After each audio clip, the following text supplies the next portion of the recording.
નમસ્કાર વાલી મિત્રો, ધોરણ 6 થી ધોરણ 9ના બાળકોને શાળા કરતાં એક કદમ આગળ એવું એક પત્રક આપવામાં આવ્યું છે. આ વર્ષથી 6થા થી 9મા ધોરણના બાળકો માટેની આ પ્રવૃત્તિ આપણે શરૂ કરી રહ્યા છીએ. 10મા ધોરણમાં છેલ્લા 4 વર્ષથી વિદ્યાર્થીઓ આ પ્રવૃત્તિ કરે છે અને ખૂબ જ સારું પરિણામ એનું આપણને મળ્યું છે. આ પ્રવૃત્તિના નામ પ્રમાણે વિદ્યાર્થીઓ શાળામાં કોઈપણ પ્રકરણની શરૂઆત થાય ત્યારે તેના કરતાં એક કદમ આગળ રહેવાના છે. આપણું મગજ એટલે કે ન્યુરોન્સ જેવી રીતે કામ કરે છે એને ધ્યાનમાં રાખીને આ પ્રવૃત્તિની ડિઝાઇન કરવામાં આવી છે. સમજાવવા માટે હું તમને 5 નામ બોલીશ અને એ નામ જ્યારે બોલું છું ત્યારે તમારા મગજમાં શું ચાલે છે એની વિશે વાત કરીશું. સ્વામી વિવેકાનંદ, શહીદ Bhagat Singh, Barack Obama, Draupadi Murmu, Jinping.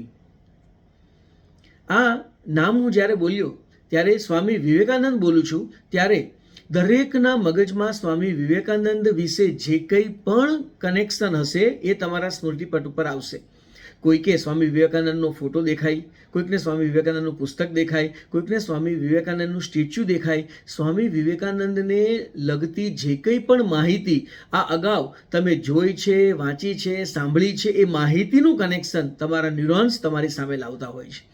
એવી જ રીતે જ્યારે હું શહીદ ભગતસિંહ બોલું છું ત્યારે પણ તમારા મગજમાં કોઈકને ફિલ્મનું મગજમાં આવે, કોઈકને નાટક આવે, કોઈકનું બાળક શહીદ ભગતસિંહનો રોલ ભજવ્યો હોય તો એને એ મગજમાં આવે.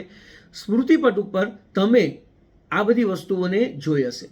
જ્યારે બરાક ઓબામા બોલું છું, જ્યારે દ્રૌપદી મુર્મુ આપણા રાષ્ટ્રપતિનું નામ બોલું છું કે જિનપિંગ બોલું છું, આ નામ જો તમે અગાઉ સાંભળ્યા હશે અથવા તમે એમને ઓળખતા હશો તો તમારા મગજ ઉપર કંઈક દેખાશે, એ વ્યક્તિનો ચહેરો આવશે.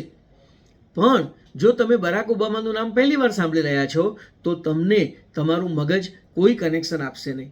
જ્યારે કોઈ કનેક્શન નથી હોતું ત્યારે ક્યારેક આવું પણ બને કે આપણને એવું લાગે કે જરાક બોલ્યા કે બરાક બોલ્યા, ઓ બા મા એમ કરીને આપણું મગજ મસ્તી પર પણ ચડે. આ જે મગજની ખાસિયત છે એને ધ્યાનમાં રાખીને આ પત્રકનું આયોજન કરવામાં આવ્યું છે. એટલે કે આપણું મગજ, જો તમે ભૂતકાળમાં કોઈક વસ્તુ વાંચી છે, જોઈ છે, સાંભળી છે, અનુભવી છે, તમે એના સંપર્કમાં આવ્યા છો તો એને જ્યારે તમે એ વસ્તુનું નામ સાંભળો છો કે કંઈક જુઓ છો ત્યારે તમારા મગજના કનેક્શન આપોઆપ થાય છે અને તમારી સામે એ લાવવાનો પ્રયત્ન કરે છે. બસ આ જ મગજની ખાસિયતનો આપણે ઉપયોગ કરવાનો છે. જ્યારે સ્કૂલની અંદર કોઈ પણ નવું પ્રકરણની શરૂઆત થાય એ પહેલાં બાળકોએ ઘરે એ પ્રકરણને વાંચવાનું છે. હું જ્યારે તમને વાંચવાનું કહું છું ત્યારે એને વાર્તાની ચોપડીની જેમ વાંચવાનું છે. ન્યૂઝપેપર વાંચતા હોઈએ, સમાચાર વાંચતા હોઈએ એમ વાંચવાનું છે. એને એમાંની એક પણ વસ્તુ યાદ રાખવાની નથી, તેણે સમજવાનો પણ પ્રયત્ન કરવાનો નથી, કારણ કે એ પ્રકરણ તો શાળામાં ચલાવવાનું હજી બાકી છે. પણ એ પ્રકરણને શાળામાં ચાલે એના પહેલાં એ મગજના ન્યુરોન્સને આપવા માંગે છે. આ પ્રોસેસ છે કે આપણે આપણા મગજમાં કંઈક માહિતીને ફિટ કરીએ છીએ અને એને પરિણામે શું બનશે? જ્યારે કોઈ પણ નવું પ્રકરણ શાળામાં ચાલતું હોય ત્યારે અમારા એવા અનુભવ છે કે અમુક બાળકોને 5 મિનિટમાં ટીચર સાથે કનેક્શન આવી જાય, એ ટોપિક સાથે કનેક્શન આવી જાય. અમુક બાળકોને 15 મિનિટ થાય, અમુક બાળકોને અડધો કલાક થાય, અમુક બાળકોને આખો પીરિયડ પૂરો થઈ જાય તો પણ ટીચર સાથે કનેક્શન આવે નહીં. ઘણાને આખું પ્રકરણ પણ પૂરું થઈ જાય. પણ આ કનેક્શનનું ઝડપ વધારવા માટેની આ પ્રવૃત્તિ છે. આટલું કરવાને પરિણામે એ બાળક જે નવું પ્રકરણ વિજ્ઞાનમાં શરૂ થાય છે, સામાજિક વિજ્ઞાનમાં, ઇંગ્લિશમાં, ગુજરાતીમાં, કોઈ પણ વિષયની અંદર, એમાં એ જ્યારે ઘરેથી વાંચીને આવશે ત્યારે ટીચર એના શબ્દો જ્યારે બોલશે, એની અંદરની આકૃતિ જ્યારે બતાવશે, આ બધામાં એણે અગાઉ વાંચેલું હશે, એણે સાંભળ્યું હશે, એણે ક્યાંક ને ક્યાંક જોયું હશે, એટલે તરત એના મગજના ન્યુરોન્સ એને એમ કહેશે કે હા આવું કંઈક હતું. અને એને પરિણામે ટીચર સાથેનું કનેક્શનની ઝડપ વધશે, એને એ વિષયમાં, એ પ્રકરણમાં, એ પ્રસંગમાં રસ પડશે અને એની સમજણ શક્તિમાં પણ વધારો થશે. તો એને પરિણામે બાળકો વર્ગખંડની અંદર જ વધારે સારી રીતે એ પ્રકરણને સમજી શકે. ઇવન ગણિતની અંદર પણ બાળકો વાંચીને આવે, રકમ વાંચીને આવશે તો રકમ સાથેના પણ એ પાત્રો એના મગજમાં હશે કે હા આવું કંઈક મેં વાંચ્યું હતું. તો શાળા કરતાં એક કદમ આગળ એ એવી પ્રવૃત્તિ છે કે જેમાં બાળક સ્કૂલમાં જ્યારે આવે છે ત્યારે જે વસ્તુ હજી ચાલવાની બાકી છે એની પહેલાં બાળક વાર્તાની ચોપડીની જેમ એ પ્રકરણને વાંચે છે, જેને પરિણામે એની વાંચનની ઝડપ પણ વધશે અને એનો પણ બેનિફિટ બાળકને મળશે.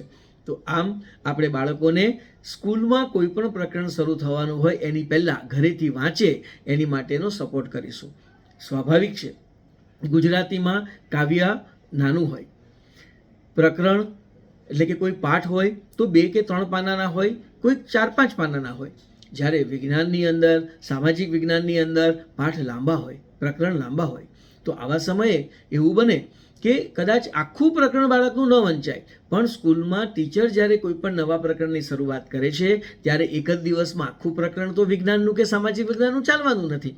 તો એવા સમયે એટલીસ્ટ 3-4 પાના પણ બાળક ઘરે જોઈને આવશે તો એને બેનિફિટ થશે. આમ કોઈક દિવસ ગુજરાતીનું નાનું પ્રકરણ કે હિન્દીનું નાનું પ્રકરણ વાંચે, એની સાથે વિજ્ઞાન, સામાજિક વિજ્ઞાન, ગણિતના થોડાક મોટા પ્રકરણના પાના વાંચે. રજાના દિવસો જ્યારે બાળકને આવે છે ત્યારે એને એ બેનિફિટ મળશે કે એ વધારે પ્રકરણ વાંચી શકે. તો આવી રીતે શાળા કરતાં એક કદમ આગળનો ઉપયોગ કરવાનો રહેશે. એનો ઉપયોગ કેવી રીતે કરવાનો છે એ પત્રકમાં નીચે સરસ મજાના નિયમો આપ્યા છે અને બાળકોને શિક્ષક દ્વારા સરસ સમજૂતી પણ આપવામાં આવી છે. માતા પિતા પણ આ સમજૂતી મેળવી શકે અને બાળકોને પણ ફરીથી આ સમજૂતી મેળવવી હોય તો આ વિડીયો જોઈ શકે તેવા હેતુથી આ વિડીયો આપના સુધી પહોંચાડવામાં આવ્યો છે. Thank you very much.